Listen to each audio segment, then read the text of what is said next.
O ano na mga pro-Philippines, kaya pa ba? Ha? Sabi nyo, magte-testify si Zuleika Lopez next week, abangan daw ninyo. Pero ano yung kwento ninyo tungkol kay Zuleika Lopez? Ang kwento ninyo, si Zuleika Lopez ay girlfriend ni Vice President Sara Duterte. Okay lang kayo? Okay lang kayo? Umabot na talaga tayo sa ganon? Wala na talaga kayong maisip kung paano nyo sisirain si Sara Duterte? Ha? Aabot na talaga sa ganon? Kinginan nyo mga hinayupak kayo.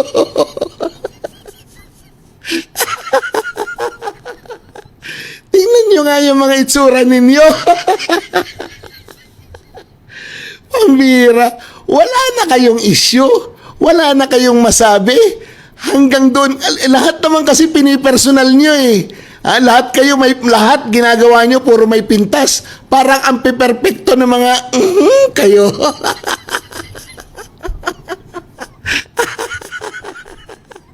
Diyan kayo magaling, ha? Sa imbento. Diyan kayo magaling gumawa ng kwento. Kaya nga hindi kayo dumadami. Dahil puro lang kayo kayabangan, pagkukunwari, at syempre, sosyal. Di bale na. Basta tayo, mga kakampi at dumidepensa kay Vice President Sara, steady lang tayo, ha? Lamang tayo. Naghahabol lang sila. Sayang ang bayot. Pro-Philippines na pala sila. Hindi na sila pink, hindi na sila dilaw. Mga animal na ito. Pro-Philippines, mga ulol. Ha? Wala kayong identity. Kayo'y mga busabos sa politika ng Pilipinas. Walang paninindigan. Kainsuka. Walang mga bayag. Takot lumaban. Yan kayo. Nagalit ang mga animal na ito nung gumawa ako ng content na binisita ko yung museum ni Ninoy Aquino. Anong magagawa nyo? Taga-Tarlac ako. Pangalawa, hero ko si Ninoy. Naniwala ako sa kanyang ipinaglalaban noon na si Marcos ay korap at isang brutal na leader. Sasabihin nyo na naman, bakit si Digong hindi? Iba yun eh. Yung kay Digong, yung mga may kinalaman sa droga. Yung kay Marcos noon, may kinalaman sa kalaban niya sa politika. Mga, talaga kayo.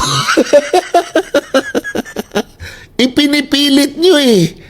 Yung human rights situation ng panahon ni Marcos at human rights situation ng panahon ni Digong, magkaiba. Yung kay Digong, yung mga may kinalaman sa droga, kasi nga, yun ang kalaban ng Pilipinas at that time. Nung panahon naman ni Marcos Sr., mga kalaban sa politika ang namamatay. Hindi dahil sa droga, hindi dahil sa krimen, kung hindi dahil kumukontra sila sa diktatorya ni Marcos. Yun. Ang layo, no? Inang mga to. Ngayon, nagagalit kayo na nire-remind ko, ano nangyari sa inyo? Ha? Si Marcos Jr. korap katulad ng tatay niya at nagpe-persecute din ng kanyang political opponent sa pamamagitan ng magfa-file ng kaso. Hindi nyo ba nakikita? Natutuwa nga kayo eh. Diba? Natutuwa kayo na nakulong si Marcoleta. Natutuwa kayo na nakulong si Jinggoy Estrada. Natutuwa kayo na kulong si Mike Defensor.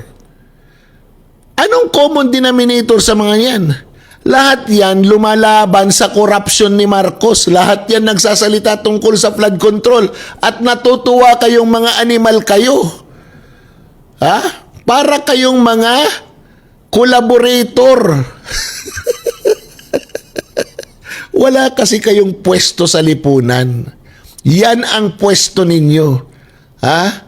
Umusig sa mga taong hindi dapat usigin kasi gusto nyo, kayo lang ang magaling, mga animal kayo. Oh. Masasaktan kayo? Makakapal na yung mukha ninyo eh. Di ba? Gising mga Pilipino, itong mga dilaw na tinatawag nila ngayon na pro-Philippines, walang mga paninindigan ito. Ano yan strategy nyo? Para makabalik sa pwesto, ulol-bistado na kayo.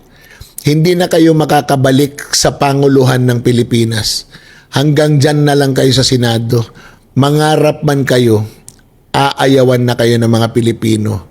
Kasi nga, kayo, mga duwag, walang paninindigan, at higit sa lahat, nagmamarunong, wala namang alam. Sayang ang bayot.